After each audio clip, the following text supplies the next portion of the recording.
Hello friends, आपके अपने YouTube channel में सभी का स्वागत है। तो आज आपकी जो क्लास होगी वो एनसीईआरटी की होगी। एनसीईआरटी में आपका जो है कि सब्जेक्ट रहेगा ईवीएस, और ईवीएस में अभी क्लास जो चैप्टर रहेगा वो आपका चैप्टर रहेगा 5।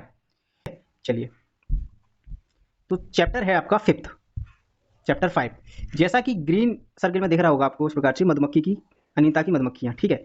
तो ये अनीता की मधुमक्खियाँ स्टोरी आपको बता दें, पढ़ने के लिए आप पढ़ भी सकते हैं, लेकिन सुनने से जो स्टोरी आप समझ पाएंगे ना, वो क्लास के एंड तक बने रहेंगे। वो जब क्लास का एंड होगा उसके बाद आप देखेंगे कि आपके जो लेसन है, ये चैप्टर है, ये आपके माइंड में सारे क्वेश्चन होंगे, सारी थीम होगी, सारी स्टोरी होगी।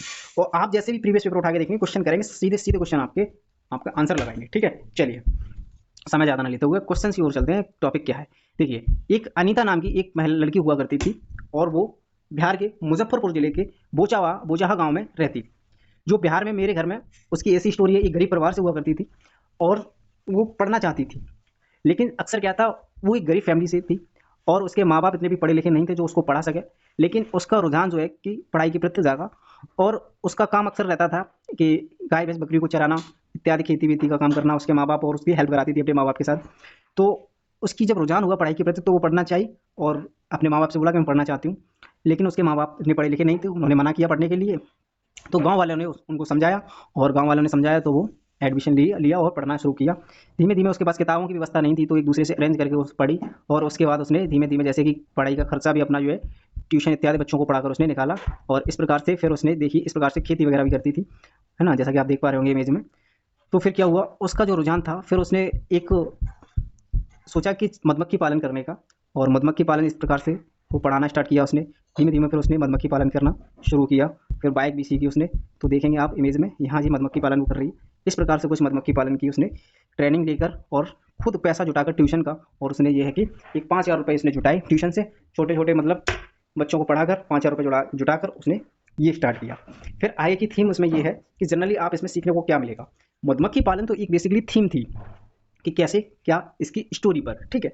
तो जनरली आपको क्या है कि आप पढ़ेंगे क्या है इसमें क्वेश्चन, तो इसमें आप पढ़ेंगे चींटियाँ कितने प्रकार की होती हैं, और चींटियों के काम क्या होते हैं, ठीक। इसी प्रकार से चींटियाँ और मधुमक्खियाँ भी किस प्रकार की होती हैं, और उनके काम क्या क्या होते हैं। कई बार एग्जाम में पूछा गया है सीटेट में। प्रीवियस ईयर भी उठा के देख लेंगे तो प्रीवियस ईयर में भी क्वेश्चन आपको, लास्ट ईयर जो हुआ था एग्जाम लास्ट टाइम पे जुलाई अगस्त में, उसमें भी पूछा है। चलिए, तो जनरली चलते हैं। तो ये है इसकी स्टोरी। मुझे याद है कि मैं गांव में कुछ बड़े लड़के भी बच्चों को पढ़ाते थे, और उन्हें मेरा बच्चों को पढ़ाना पसंद नहीं आया। उन्होंने मेरे पास आने वाले बच्चों को डराना धमकाना शुरू कर दिया। 2 बच्चों छोड़कर सबने आना बंद कर दिया। कुछ दिनों बाद बाकी बच्चे भी लौट आए, क्योंकि उन्हें प्यार से पढ़ाती थी। तो ये अनीता की कहानी है, इस प्रकार वो पढ़ाती थी बच्चों को। आगे क्या है, आगे उसमें दे रखा है, देखिए इस प्रकार से फिर उसने बाइक वगैरह चलाना सीखा। और ये देखो इंपॉर्टेंट है, ये ग्रीन सर्कल में दे रखा है, ये इंपॉर्टेंट है। इसमें क्या लिखा है, ये 6 से 14 साल के सभी बच्चों को मुफ्त एवं अनिवार्य शिक्षा का अधिकार दिया जाता है। किसके तहत, आरटीई अधिनियम 2009 के तहत, राइट टू एजुकेशन एक्ट के तहत, किसी 2009 के तहत क्या है, 6 से 14 साल के सभी बच्चों को मुफ्त एवं अनिवार्य शिक्षा का अधिकार दिया गया है, ठीक है। चलिए, तो फिर क्या है कि स्कूल में मधुमक्खी पालन तक, स्कूल से मधुमक्खी पालन तक कैसे पहुंची, वो उसके बारे में वर्णन दिया गया है। तो एक राज ये है यहाँ पे, मैंने किसी को बताए बिना मोटर बाइक चलाना भी सीखा, बहुत बार चोट लगी पर मजा आया। तो एक सक्सेस की स्टोरी है। इस प्रकार से हमारे इलाके में बहुत सारे लीची के पेड़ हैं, ठीक है। लीची के पेड़ मधुमक्खियों के लुभाते हैं, और इसलिए यहाँ लोग मधुमक्खियों को पालकर शहद बनाने का काम करते हैं। मैंने सोचा क्यों ना मैं भी यह काम कर लूँ। तब मैंने गांव में मधुमक्खी पालने के लिए सरकारी कोर्स में भाग लिया। कोर्स में भाग लेने वालों में अकेली लड़की थी। जब इसने कोर्स में इसमें भाग लिया था, उस समय ये क्या थी, अकेली थी, ठीक है। चलिए, ट्रेनिंग मुझे पता चला कि अक्टूबर से, देखिए ट्रेनिंग में इसको पता चला था कि अक्टूबर में से दिसंबर तक का समय मधुमक्खियों के अंडे देने का होता है। जो मधुमक्खियों के अंडे देने का जो समय होता है, वो अक्टूबर से दिसंबर तक का होता है, जिसमें क्या है, मधुमक्खियां अंडे देती हैं। ये सबसे अच्छा समय होता है, देती तो चलता रहता है लेकिन टाइम पीरियड, लेकिन जो सबसे अच्छा समय होता है वो अक्टूबर से दिसंबर तक का मधुमक्खियों के अंडे देने का समय होता है। मधुमक्खी पालन शुरू करने का सबसे अच्छा समय यही है, इसमें लिखा है। आगे क्या वर्णन किया गया है, मैंने मधुमक्खी पालने का कोर्स कर लिया, ठीक, लेकिन अपना काम शुरू करने के लिए मेरे पास रुपए नहीं थे। अनीता की कहानी इस प्रकार से, उसके पास पैसे नहीं थे, कोर्स उसने कर लिया था। मैंने कुछ समय तक इंतजार किया बच्चों को पढ़ाकर, और 5,000 बचाए, ठीक है, पढ़ाए उस प्रकार से। कितने बचाए, 5,000। इन रुपए में मैंने मधुमक्खी पालने के 2 बक्से खरीदे। कितने, 2 बक्से खरीदे। एक बक्से की कीमत कितनी थी, 2,000 थी। कितनी थी एक बक्से की कीमत, 2,000 रुपये थी। बाकी बचे रुपए को मीठा घोल के लिए, चीनी और छत्ते को साफ करने के लिए दवाइयाँ खरीद ली। उस प्रकार से उसने 5,000 रुपये में, देखिए इस प्रकार से उसने क्या किया, इस प्रकार से छत्ते को साफ करते हुए दिख रही है इमेज में, ठीक है। इस प्रकार से कुछ उस प्रकार के बक्से भी खरीदे। चलिए, आगे की कहानी क्या है इसकी, कि सितंबर का महीना था, दिसंबर तक मेरे पास बस आगे कि सितंबर का महीना था, दिसंबर तक मेरे पास इतनी मधुमक्खियाँ हो गई कि 2 बक्से से कम पड़ने लगे। ठीक है, मैंने 2 बक्से खरीदे, मुझे मधुमक्खियों के बारे में ज़्यादा अनुभव नहीं था। कई बार मधुमक्खियों ने मुझे काटा भी, इससे मेरा चेहरा और हाथ सूज जाते थे। दर्द भी बहुत होता था, पर कहती किससे? यह काम तो मैंने अपनी ही इच्छा से शुरू किया था। तो ये काम कैसे किया था उसने? अपनी ही इच्छा से शुरू किया था। चलिए आगे देखते हैं क्या है। सभी गांव के लोग उसे पहचानते, वह गांव की सभी बैठकों में जाती और लोगों को समझाती कि पढ़ना सबके लिए बहुत ज़रूरी है। जब वो सक्सेस हो गई तब, ठीक है, कुछ लोग तो उस पर हंसते थे, लेकिन अनीता को अपना काम करना और वह करती। ठीक है, उसको और सक्सेस लेनी थी, तो वो अपने काम से जुड़ी रही। अब इस प्रकार से कुछ दे रखा है चींटियों का वर्णन, किस कौन चींटी क्या है। हर छत्ते में एक रानी मक्खी होती है, ये इंपॉर्टेंट समझना। जैसे कि ये सर्किल में दे रखा है ना, इसको समझना है। हर छत्ते में रानी मक्खी होती है, ठीक है, एक होती है एक छत्ते में। हर छत्ते में एक रानी मक्खी होती है। ये एग्जाम में पूछा गया क्वेश्चन है कि छत्ते में रानी मक्खियों की संख्या कितनी होती है। जो अंडे देती है, अंडे देती है वो कौन सी मक्खी होती है, आपसे पूछ लेगा। तो जो अंडे देती है वो कौन सी मक्खी होती है? काम करने वाली मक्खी होती है, एक रानी मक्खी होती है, कुछ नर मक्खी होती है। ठीक है, तो जो अंडे देती है वो रानी मक्खी अंडे देती है। कौन सी? रानी मक्खी। छत्ते में कुछ नर मक्खी भी होती हैं, ठीक है, कुछ नर मक्खी भी होते हैं। छत्ते में बहुत सारी काम करने वाली मक्खियाँ भी होती हैं। कुछ जो काम करने वाली होती हैं मक्खियाँ, इनकी भी बहुत इंपॉर्टेंसी है।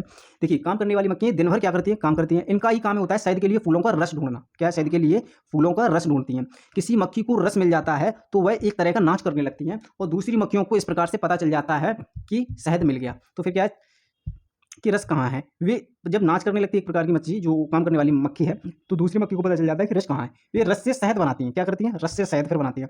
छत्ता बनाने का काम भी इन्हीं का होता है। जो छत्ता बनाने का काम भी किनका होता है? ये काम करने वाली मक्खियों का होता है। काम करने वाली मक्खियाँ जो होती हैं उनका काम क्या होता है? एक तो फिर क्या करती है? छत्ता बनाती हैं, और दूसरा जो है रस ढूंढने का भी काम इन्हीं का होता है, काम करने वाली मक्खियों का। और बच्चों का पालन पोषण देखभाल भी क्या है? इन्हीं मक्खियों का होता है, काम करने वाली मक्खियों का।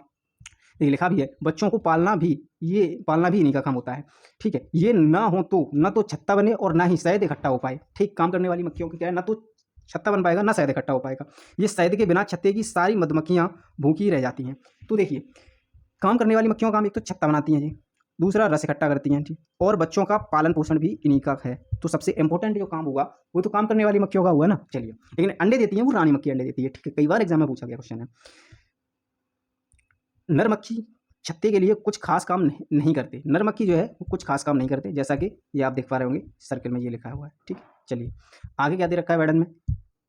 मधुमक्खियों की तरह, किसकी तरह? मधुमक्खियों की तरह चींटियां भी मिलजुल कर रहती हैं, और सभी चींटियों का काम बटा होता है। चींटियों का भी काम बटा होता है। रानी चींटी अंडे देती है। कौन चींटी अंडे देती है? रानी चींटी अंडे देती है। और सिपाही नाम की चींटी होती है, वो बिल का ध्यान रखती है, बिल का ध्यान। ठीक है, कि किस बिल में हमारे अंडे थे। ठीक है, इस प्रकार। और काम करने वाली चींटियां भोजन ढूंढकर बिल तक लाती हैं। काम करने वाली जो चींटियां होती हैं, देखिए 3 प्रकार की चींटी होती हैं। चींटी की बात करें, एक होती है रानी। ठीक है, रानी का काम होता है अंडे देने का। ठीक, एक होती है सिपाही। सिपाही चींटी जो होती है वो होती है बिल का ध्यान रखती है, किस बिल में अंडे हैं। और एक जो चींटी होती है वो होती है काम करने वाली चींटी। काम करने वाली चींटी भोजन का इंतजाम करती है, किसका? भोजन का। तो ठीक समझ पाए, रानी चींटी, सिपाही चींटी और काम करने वाली चींटी। रानी चींटी जो होती है वो अंडे देने का काम करती है, अंडे देने का। और सिपाही चींटी बिल बनाने का काम, बिल का ध्यान रखती है। और भोजन, ये बिल बनाने या बिल का काम करती है। ठीक है, उसमें किसमें क्या रखें। आगे है भोजन, वो काम करने वाली चींटी है। ठीक है, भोजन का काम कौन करती है? काम करने वाली चींटी। चलिए, भोजन की व्यवस्था जुटाएगी कौन? काम करने वाली चींटी। आगे इसी प्रकार से आगे देखते हैं। आगे क्या है कि दीमक और ततैया, दीमक और ततैया भी इसी तरह समूह में रहते हैं, जिस प्रकार से कौन कौन रहता है? मधुमक्खी, मधुमक्खी और आपकी चींटी और आपकी दीमक और ततैया। ठीक, तो ये समूह में तीनों एक साथ रहते हैं इसी प्रकार से। चलिए, एक साथ नहीं रह सकते, लेकिन जो रहने का इनका व्यवस्थित तरीका है इसी प्रकार से है। ठीक है, तो चैप्टर आपका जो है कंप्लीट हुआ, और चैप्टर की जो थीम थी अनीता की मधुमक्खी, और बेसिकली इनकी थीम से जो समझाने का जो इंपॉर्टेंसी थी, इनकी थीम क्यों लगी कि चींटियों का काम क्या है, मधुमक्खियों का, मधुमक्खी चींटी कौन कौन सी होती हैं, और काम क्या है इनका। ठीक, बेसिकली। दूसरा मधुमक्खी, मधुमक्खी कौन कौन सी और काम क्या है इनका। ठीक है, इसी प्रकार से ततैया भी और दीमक भी इन्हीं प्रकार से रहती है जिस प्रकार से मधुमक्खी रहती है और चींटी रहती है। ठीक है, चलिए, तो ये आपका चैप्टर बेसिकली कंप्लीट हुआ, और मिलते हैं नेक्स्ट चैप्टर में नेक्स्ट वीडियो के साथ। Thanks for watching, bye bye.